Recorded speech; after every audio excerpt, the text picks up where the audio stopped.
मुकम्मल लिखी हुई रेसिपी के लिए यूट्यूब की वीडियो के नीचे चेक करें या फिर वीडियो के ऊपर लिंक को चेक करें जो कि आपको सीधे मेरे वेबसाइट cookWithFaiza.net पर ले जाएगा। अस्सलाम वालेकुम जी, आज आप लोगों के लिए बनाने जा रहे हैं बहुत ही मज़ेदार वैरायटी गोश्त में। इसका नाम है कोरमा अचारी।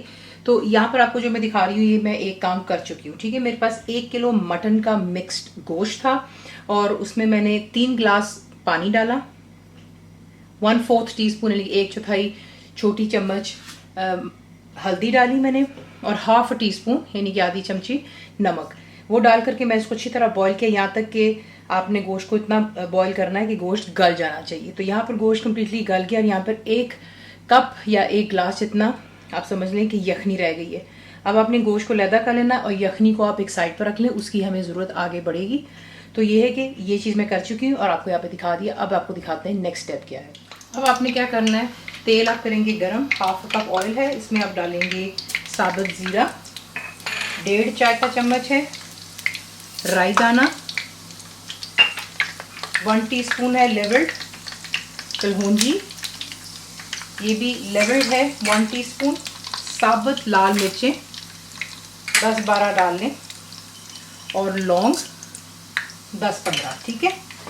और इसे जो है हाई फ्लेम पर खुश्क मसालों को पहले यहाँ पर हल्का सा फ्राई करते हैं, उसमें कि अपना जायका गरम तेल में छोड़ देते हैं, ठीक है। तो ये हो गया। यहीं पर आप ऐड करेंगे जो कि हमारा प्याज आपको चाहिए।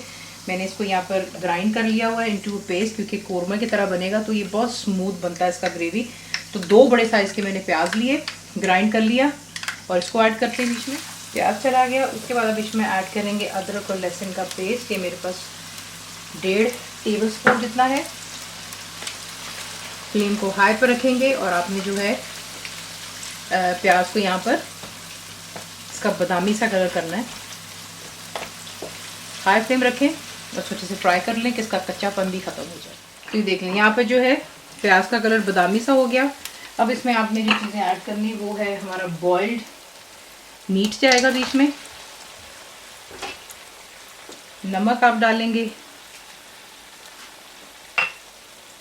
1 टीस्पून है लेवल्ड है, ठीक है। पिसी हुई लाल मिर्चें 1.5 टीस्पून है, कम ज़्यादा अपने जायके मुताबिक खुद कर सकते हैं। लेमन जूस जाएगा 2 टेबलस्पून जितना और बीच में आप ऐड करेंगे गुड़ यानी कि जैगरी 2 टेबलस्पून जितनी।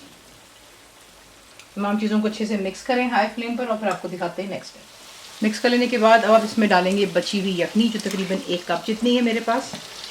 गोश्त कम्प्लीटली डन है, लेकिन सिर्फ चाहते हैं कि यखनी ज़ाया भी ना हो और जो है अच्छे से जायका मसाले वगैरह हमने जो पकाने हैं। आप पानी भी डाल सकते हैं अगर आपके पास यखनी नहीं बचती है, लेकिन क्योंकि मैंने खुला पानी ज़रा इस्तेमाल किया था, काफ़ी बड़े गिलास थे जिसकी वजह से मेरे पास थोड़ा बहुत पानी बच गया इसका।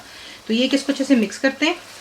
फ्लेम को आप करेंगे लो टू मीडियम पर और इसको आपने जो है 15 मिनट के लिए पकने देना, ताकि इसमें मिर्चें भी हमारे अच्छे से पक जाएंगी और जो है दोबारा तेल सरफेस पर आ जाएगा।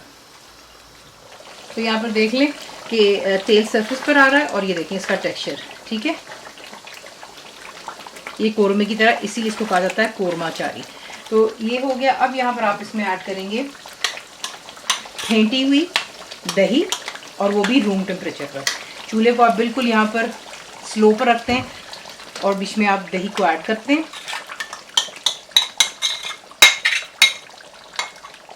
दही चली गई, इसको जल्दी जल्दी आपने मिक्स करना है फ्लेम लो रखकर। उसमें ये होता है कि ये कर्डल भी नहीं होगी और रूम टेम्परेचर पर होना चाहिए। जो मेन इसका रीज़न होता है कि आप जब इसको ठंडा डालते हैं तो फिर ये जाके सालन में दही फट जाती है। तो यहाँ पर दही को डाल लिया, फ्लेम को हाई पर कर लें और यहाँ पर इसको इतना पकाएंगे कि जो है दोबारा तेल सरफेस पर आएगा और जो दही का पानी बीच में खुश्क हो जाना चाहिए। तो देख लें यहाँ पर जो है कोरमा अचारी तैयार हो गया। अगर आप चाहें तो आप इसे और खुश्क कर सकते हैं, लेकिन अगर आप इसको नान के साथ सर्व कर रहे हैं तो आपको थोड़ा सा जो है इस तरह का रस्म सा मसाला चाहिए होता है, वरना भी बिल्कुल ही वो खुश्क गोश्त ही रह जाएगा। आगे आपकी अपनी चॉइस पर है, लेकिन मैं इतना सा इसमें छोड़ूंगी, ठीक है, ताकि लिक्विड सा है। ये देखें, ठीक है, ये हो गया तैयार। इसमें अब आप कुछ भी नहीं डालते हैं, ना हरा धनिया ना हरी मिर्ची। अगर आप चाहें तो आप डाल सकते हैं, दैट्स योर चॉइस, लेकिन इसमें नहीं डालूंगी। हरा धनिया मैं इस्तेमाल नहीं करूँगी, सिर्फ 2-4 हरी मिर्चें साबुत इससे आप डालते मिक्स कर लें और इसको डिश आउट कर लेते हैं। इसी के साथ बनाते हैं कोरमा चारी। इसको आप सर्व करेंगे रोगनी नान, सादा नान हो जाए या घर की रोटियाँ, आपकी चॉइस है। रेसिपी पसंद आती है तो प्लीज़ को लाइक शेयर सब्सक्राइब ज़रूर किया करें। कंप्लीट रिटर्न रेसिपी आपको मिलती है मेरी वेबसाइट viscookWithFaiza.net पर। उम्मीद है कि आप लोगों ने मेरी ऐप जो कि फ्री है वो भी डाउनलोड कर ली होगी, तो ज़रूर बनाइएगा, बताएं आपको कैसा लगा। दुआओं में याद रखें and thank you for watching the channel को सब्सक्राइब करें, बेल आइकॉन का बटन दबाएं, मेक श्योर कीजिएगा कि ऑल भी प्रेस कर दीजिएगा ताकि आप लोगों को मेरी लेटेस्ट वीडियोस रिसीव हो जाएं।